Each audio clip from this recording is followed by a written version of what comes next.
Mga master, ang year-end bonus at cash gift na matatanggap po tuwing Nobyembre ay hindi na po not earlier than November 15 ang release nito.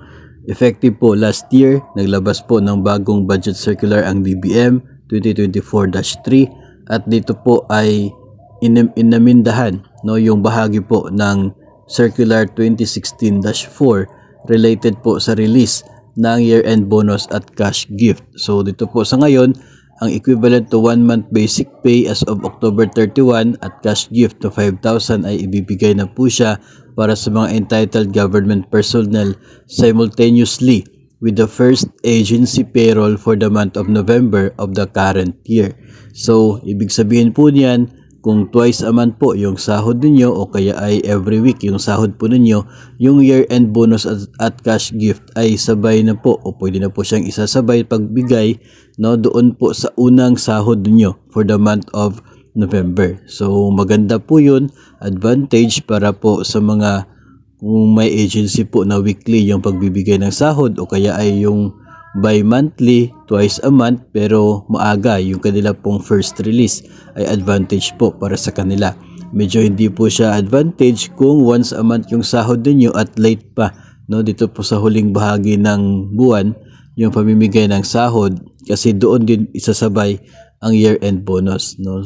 So siguro naman ay marami pa rin ang magiging masaya po dito sa paglalabas ng year-end bonus na ito for the year 2025. So isang buwan po yun na basic salary at dagdagan po ng 5,000 na cash gift na siya pong intended for the eligible government personnel. So yun po yung pagbabagong yan ay effective po yan last year 2024. Yun lamang pong portion na yan ang binago mula po sa original na DBM Budget Circular 2016-4. Yung mga qualifications, yung other mga provisions na related sa year-end bonus ay patuloy pa rin naman po. Ganun pa rin, wala pong pagbabago. Only the date of release yung binago. Intention po niyan na mapaaga yung bigay ng bonus para po sa mga agencies na maaga rin yung kanila din pong unang sahod for the month of November. Yun nga lang po ay medyo hindi po siya maging magandang resulta para po doon sa mga yung sahod ay nasa last part ng buwan.